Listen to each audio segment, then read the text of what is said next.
So I always think about that this time of the year. And I guess I really am just kind of a small town kind of country boy. You know, I've always kind of been a simple guy. You know, I'm not really flamboyant or anything, or too worried about an image.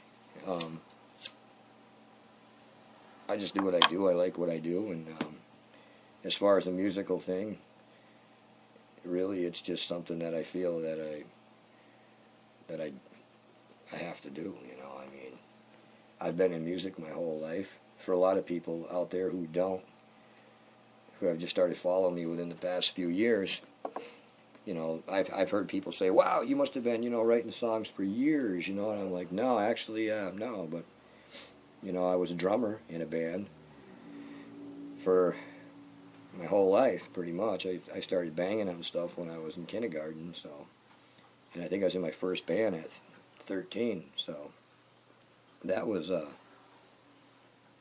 that kind of you know, set me on a whole lifelong journey of music. And I owe a lot of that to my two sisters. I am the only brother. I am the only boy in the family, and I was the third born, so I'm the youngest. So I have two sisters older than me, and we're all 7 years apart. And both of them, it's even in my bio that I attribute a lot of my music, my musical talent and ability, and just love for it to my two sisters. Because from my earliest age, there was always music. You know, my mother was very musical too. She didn't really play much as I was growing up, but I guess she had played violin and piano when she was in her teen years. And she listened to a lot of music. And my dad, he was a truck driver, so he listened to the kind of music that I'm kind of almost playing now, which as a child I didn't really like. So a lot of people think I'm a country guy, and in all reality, growing up, I wasn't much into country at all. You know, it was my dad's music. You know, I mean, I grew up in the '70s, getting hand-me-down records from the '50s and '60s. So I mean, I thought those bands were still hip when I was like 10, not realizing they were passé and half of them were dead. You know, but you know, I thought the Beatles was a current thing, and you know, and all of that. Not realizing that, wow, you know, they're done. You know. But I did get to enjoy some of the Lennon and McCartney stuff that came out in the '70s. And basically, the only instrument that I could really ever do anything with naturally was the drums. And that's kind of what I went with. And it made me feel good, and I never really cared to even learn anything. I just played, you know. I listened to other people, I watched people, I listened to records, and I tapped it out, and I felt it, and I did it. So it became a lifelong thing, you know, to just, you know, pursue the drums, because I was good at it already. So it wasn't till 30-some-odd years later that I started doing this, and I think it was in 2010. I'd say about 2009, I was in a band with a couple guys from the area here, and we were writing all original music. And we were having trouble keeping that band together. So one of the big things was trying to stay focused on doing original music. That was like our big, you know, me and the guitar player. Our big focus was original music, because we had played covers our whole life, and we were really just all about doing originals. And it was really hard for the singer to write up enough lyrics for the band for the songs we were coming up with, and because musically we could whip off stuff, you know, lickety-split, and then, you know, we'd sit around and wait for the lyrical guy, the singer, to write the lyrics. And I wrote the lyrics in one song in the band, and it went really well. And I remember thinking, geez, you know, maybe I could do something with that someday. You know, maybe I could write a song, but I couldn't play any instruments. I mean, you know, I could bang on the drums all day long, and I could accentuate any band perfectly, but as far as making any music, well, you know, that was a horse of another color. But the band broke up, needless to say, and I remember thinking, as the band was falling apart, getting older and getting burnt on the whole thing, that, you know, when this goes down, this is probably just going to be it. You know, I'm done. You know, we were renting a space and it costed money, and, you know, you get all psyched up, and then, you know, the band falls apart, somebody quits or something. You know, there's always an issue. But bass player in that band had given me a classical guitar, and at some point, and it sat in my corner. I kind of just looked at it, and it was a beautiful guitar. That's why I took it. It was really pretty. And at night, when I was bored, I would plunk around on it and couldn't really accomplish anything. And it wasn't until the band was totally defunct and I decided one night that I was going to pick it up.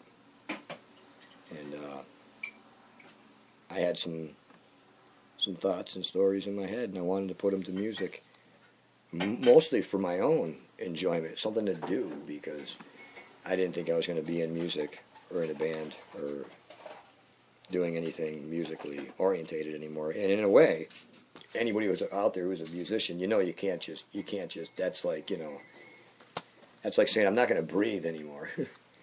And I kind of knew that that wasn't going to happen, but I did know that I was getting really sick of, I think I was just burnt out on drumming and just bands and people, and I felt like this would be a good thing to do so I could get back to my family and back to all the things that I wanted to do, and also, you know, learn something I've always wanted to learn. I mean, my sister was a guitar player from the time I was knee-high to a grasshopper, and she was a good guitar player, and I used to always mess with the guitar, and it hurt my fingers, and nothing I did on it sounded very good, so that's as far as it went. So when I started writing songs as a songwriter, it wasn't ever meant to really be a songwriter. You know, it wasn't meant to go anywhere. It was supposed to be something that I'd be lucky if I accomplished anything that I could sing to my wife or in the room late at night or on a Sunday afternoon to make myself feel good, like I was still connected musically somehow to that sort of life. And now here we are 5 years later, and it's exploded into something that I never dreamed it would be. And that's both amazing. I mean, I'm amazed by it, and I'm happy and I'm proud. But other than that, that's really all it is. And I like sharing it with people. I'm blown away by the huge response that I've gotten, and so why not wear the name tag and do the thing. So that's kind of what I'm doing. But as far as a major goal, people ask me, well, geez, you know, you sound real good. Do you want to get signed? Do you want to do this and that? And I say, well, gee, you know, I kind of just want to wake up tomorrow. You know, that's really what it's all about. I kind of want to wake up and go another day, and I want to sing my songs and play them for somebody and turn on a crowd of people one more time somewhere, and maybe write another song. And that's really my main focus. Get it out there for people to be heard. You know, a lot of people say, wow, you know, your wife is ferocious or you're ferocious in promoting it. Well, it's just the way it's going. It's not like we're consciously trying to say, well, hey, you know, I mean, the ultimate goal is, yeah, somebody pick up a song and they sign you and you make a lot of money. Well, sure, great. I mean, that's a fairy tale life. I mean, it happens every day, you know. I mean, but it's far and few between. And quite honestly, I don't know if that's the kind of life I'd want anyway. I don't like traveling. I like to be home at night. I like to do what I want to do.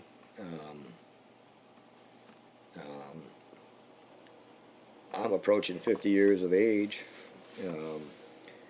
I have a lot of issues that a lot of people don't know about. So basically, this is kind of me sharing my world, you know, my life. It's not all And a lot of the things that I write about in my songs is basically about me or things I've dealt with in life. And I like to write about a full spectrum of just my world.